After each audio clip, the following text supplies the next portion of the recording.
Tudo bem, Débora? Tudo bem, tudo ótimo, Prontíssima? prontíssimo. Vamos para a próxima sequência. Nosso sétimo episódio, né? Nem sei se eu falei sexto. Enfim, é o 7. nosso sétimo episódio da obra Quebrando o Hábito de Ser Você Mesmo, Dr. Joe Dispenza. Então, vamos lá. Seguimos. Página 60, diz bem lá em cima: mude sua mente, mude sua vida.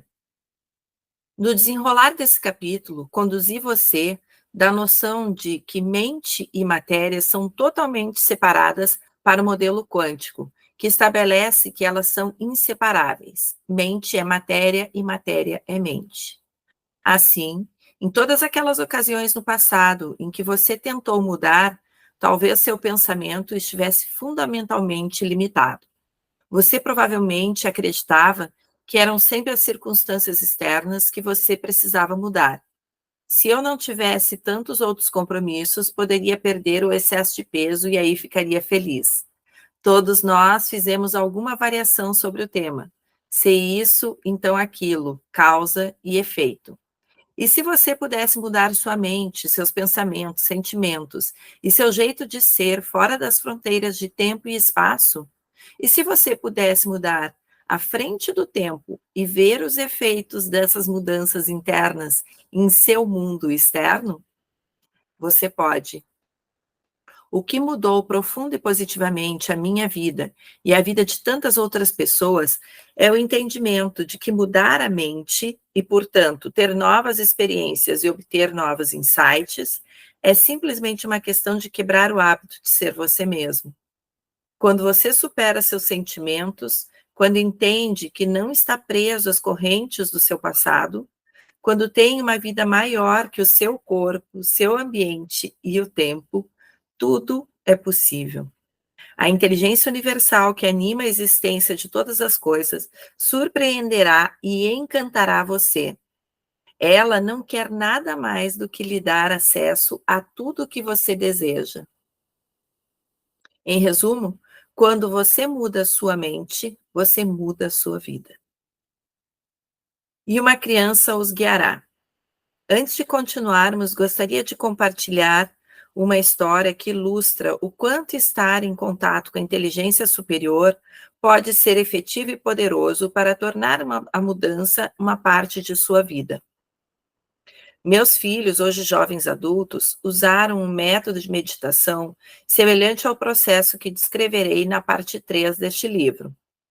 Como resultado da prática dessas técnicas, eles manifestaram algumas aventuras marcantes. Desde a infância deles, temos um acordo para que trabalhem na criação de coisas materiais ou eventos que queiram experimentar. No entanto, nossa regra é que eu não interfiro ou ajudo na produção do resultado. Eles têm de criar sozinhos as realidades pretendidas, usando suas mentes e interagindo com o campo quântico. Minha filha, de 20 e poucos anos, estuda artes na faculdade. E estávamos na primavera e perguntei o que ela desejava manifestar durante as próximas férias de verão. Ela tinha uma lista imensa. Em vez do típico emprego de verão, ela desejava trabalhar na Itália, aprender e vivenciar coisas novas, visitar pelo menos 6 cidades e passar uma semana em Florença, pois tinha amigos naquela cidade. Queria trabalhar nas 6 primeiras semanas do verão com um salário decente, depois passar o resto das férias em casa. Elogiei minha filha pela visão clara do que queria e lembrei-a de que a inteligência universal orquestraria o modo como seu sonho de verão se manifestaria. Ela cuidaria do o que, uma consciência superior trataria do como. Visto que minha filha tem prática na arte de pensar e sentir antes da experiência real, lembrei apenas de não só estabelecer todo dia uma intenção de que tal seria aquele verão, que pessoas ela veria, que eventos aconteceriam, que locais ela visitaria, mas também sentir como seria vivenciar essas coisas. Pedi-lhe para criar a visão em sua mente até ficar tão clara e real que o pensamento se tornasse a experiência e as sinapses do seu cérebro continuassem a conectar essas informações como se fossem uma realidade. Se ela continuasse sendo a jovem no dormitório da faculdade com um sonho de ir para a Itália, então ainda seria a mesma pessoa vivendo a mesma realidade. Assim, lá em março, ela tinha de começar a ser aquela jovem que estivera na Itália durante metade do verão. Sem problemas, disse ela. Minha filha já tivera experiências como essas antes, quando quis participar de um videoclipe e quando quis fazer uma maratona de compras sem limites. Ambas as experiências transformaram em perfeita elegância. Não, transcorreram em perfeita elegância. A seguir, relembrei minha filha. Você não pode levantar-se depois da criação mental dessa experiência como a mesma pessoa que era antes de sentar. Você tem que se lembrar como se estivesse acabado de passar o verão mais incrível da sua vida. Saquei, disse ela. Minha filha entendeu o lembrete de que era preciso mudar para um novo estado de ser a cada dia. E após cada criação mental, ela deveria passar o dia em um estado de ânimo elevado, pela gratidão gerada por ter tido aquela experiência. Então, tu vê, né? Que maravilha, né? Tu tem um pai desse que te lembra do passo a passo e te dá todas as dicas, enfim. Nossa, fantástico isso. Minha filha telefonou algumas semanas depois. Pai, a universidade está oferecendo um curso de verão sobre história da arte na Itália.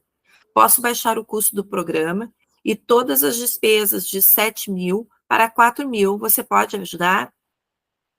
Bem, não é que eu seja um pai que não apoia os filhos, mas aquilo não me causou a impressão de ser o que ela originalmente havia definido como meta. Ela estava tentando forçar e controlar o resultado daquele possível destino, em vez de permitir que o campo quântico orquestrasse os eventos de forma certa para ela. Aconselhei-a realmente a viver aquela viagem à Itália, pensar, sentir, falar e sonhar em italiano, até se perder na experiência. Algumas semanas depois, quando ela ligou novamente, sua empolgação era palpável. Ela estivera na biblioteca batendo papo com uma professora de História da Arte e acabaram falando em italiano. Ambas são fluentes no idioma. Em dado momento, a professora disse: acabei de me lembrar, um dos meus colegas precisa de alguém para lecionar o nível básico de italiano para alguns alunos americanos que vão estudar na Itália nesse verão. É claro que minha filha foi contratada. Veja, ela não apenas seria paga para ensinar, com todas as despesas cobertas, como iria a 6 cidades italianas diferentes em 6 semanas. Passaria a última semana em Florença e conseguiria estar em casa na segunda metade do verão. Ela manifestou o trabalho sonhado e todos os aspectos de visão original. Não se trata de uma jovem em busca de uma oportunidade com tradicional determinação tenaz de encontrar um programa, pesquisando na internet, indo atrás de professores, etc. Em vez de seguir a causa e o efeito, minha filha alterou o seu estado de ser a ponto de causar um efeito. Ela viveu segundo a lei quântica. Ao se conectar eletromagneticamente a um destino pretendido que existia no quanto, seu corpo foi atraído para o evento futuro. A experiência encontrou-a. O resultado foi imprevisível, chegou de forma que ela jamais esperaria. Foi sincrônico e não houve dúvida de que era resultado de esforços internos. Pense nisso por um momento. Que oportunidades estão lá fora esperando encontrar você? Quem você está sendo nesse momento e em todos os outros momentos? E sendo desse jeito, você vai atrair tudo o que deseja? Você consegue mudar o seu estado de ser? E quando habita uma nova mente, você consegue observar um novo destino? As respostas serão abordadas no restante desse livro. Muito bom, né? É incrível, né. E fazendo só uma vírgulazinha aqui, só para vocês saberem que antes da gente começar aqui, a gente conversou um pouquinho, né, Liz, e a gente estava falando justamente sobre isso, né, de soltar o controle. Então, conforme você ia lendo, essa história eu acho magnífica, a história dessa filha, né, dele, né, no livro. E e como a gente busca fazer isso, às vezes, né, a gente deseja uma coisa e quer forçar a situação controlando a forma que isso vai acontecer, quando vai acontecer, de que jeito vai acontecer. Eu acabei de falar sobre isso, né. E a Lizy falou: "É, a gente tem que soltar o controle". Então, quando ele falou aqui no livro, eu falei: "Nossa". Pra gente, só para vocês saberem que pra gente acaba sendo uma experiência também muito curiosa, porque a gente acaba lendo os capítulos, por mais que a gente já tenha lido o livro, tenha se encantado, a gente quando vai chega aqui na leitura para vocês, de novo, né, o capítulo serve para o que a gente está vivendo no dia a dia, né, Lizy? Muito, muito, porque a gente, todas as vezes que a gente relê, né, qualquer tipo de obra, ainda mais falando de uma obra como essa, a gente vai acessando camadas mais profundas, né? É que nem o descascar da cebola. Então, a Lisiane que leu esse livro em 2021 não é a mesma de agora, né? Assim, que nem a Débora e todos nós, né, que aqui estamos. Se fizermos isso, vai ser de uma forma diferente, de um outro lugar, né, e com outras perspectivas. E é muito interessante, porque realmente a gente acaba tendo muito o ímpeto de voltar aos antigos padrões, aos antigos hábitos, né? Então é muito um exercitar. E aí, no meu interessante ponto de vista também, quando a gente se dá conta do quanto ainda em muitos momentos a gente, entre aspas, vacila, porque eu não enxergo isso como um vacilo, enxergo isso como oportunidade de aprendizado, mas é a gente ir também se perdoando e liberando, né, mágoas, ressentimentos, amarras, que podem ainda também nos tirar muito desse alinhamento com o novo, né? Senão a gente fica naquela rodinha do hamster, né? Só mais uma vez girando. Exato. É isso. Uhum. Segue um pouquinho para nós, amiga, no capítulo 2, Sim. então. Então entramos no capítulo 2, superando o seu ambiente. A essa altura, creio que você esteja começando a aceitar a ideia de que a mente subjetiva tem um efeito sobre o mundo objetivo. Pode até estar interessado em admitir que um observador pode afetar o mundo subatômico e influenciar um evento específico, simplesmente colapsando um único elétron de uma onda de energia em uma partícula. Nesse ponto, você também pode acreditar nos experimentos científicos de mecânica quântica que provam que a consciência controla diretamente o mundo diminuto dos átomos, pois esses elementos são constituídos fundamentalmente de consciência e energia. Isso é física quântica em ação, certo? Mas talvez você ainda esteja na dúvida quanto ao conceito de que sua mente tem efeitos mensuráveis e reais em sua vida. Você pode estar se perguntando: como é que a minha mente pode influenciar eventos importantes de modo a mudar a minha vida? Como posso colapsar elétrons em um evento específico chamado de uma nova experiência que desejo ter em algum tempo futuro? Eu não ficaria surpreso se você estivesse questionando sobre a sua capacidade de criar experiências reais no mundo mais amplo da realidade. Meu objetivo é que você entenda e possa ver em ação como seria possível haver uma base científica para aceitar que seus pensamentos podem criar a sua realidade. Porém, quanto ao incrédulo, gostaria que cogitasse a possibilidade de que seu modo de pensar afeta diretamente a sua vida. Continue revisitando pensamentos e sentimentos familiares e continuará criando a mesma realidade. Está grifado aqui. Se você consegue aceitar esse paradigma como uma possibilidade, então, por pura lógica, também teria que concordar que o seguinte é possível. Para criar algo diferente daquilo que você está acostumado em seu mundo pessoal, você tem que mudar o modo como pensa e sente a cada dia. Senão, ao pensar e sentir da mesma forma que ontem e anteontem, você continuará a criar as mesmas circunstâncias em sua vida, que farão com que experimente as mesmas emoções, que influenciarão você a pensar do modo equivalente a essas emoções. Assumindo uma posição de risco aqui, permita-me comparar essa situação com o proverbial hamster na roda. Ao pensar, ao pensar continuamente em seus problemas, consciente ou inconscientemente, você só criará mais do mesmo tipo de dificuldade para si mesmo. E talvez você pense tanto em seus problemas porque foi seu pensamento que inicialmente os criou. Talvez seus problemas pareçam tão reais porque você revisita constantemente os sentimentos familiares que inicialmente geraram o problema. Se você insiste em pensar e sentir de modo equivalente às circunstâncias de sua vida, você reafirma essa realidade particular. Assim, nos próximos capítulos, quero focar no que você precisa entender a fim de mudar. Para mudar, seja maior que seu ambiente, que seu corpo e que o tempo. A maioria das pessoas enfoca três coisas na vida: seu ambiente, seu corpo e o tempo. Não apenas focam nesses três elementos, como pensam igual a eles. Mas para quebrar o hábito de ser você mesmo, é preciso pensar maior do que as circunstâncias da sua vida, ser maior do que os sentimentos que memorizou em seu corpo e viver em uma nova linha de tempo.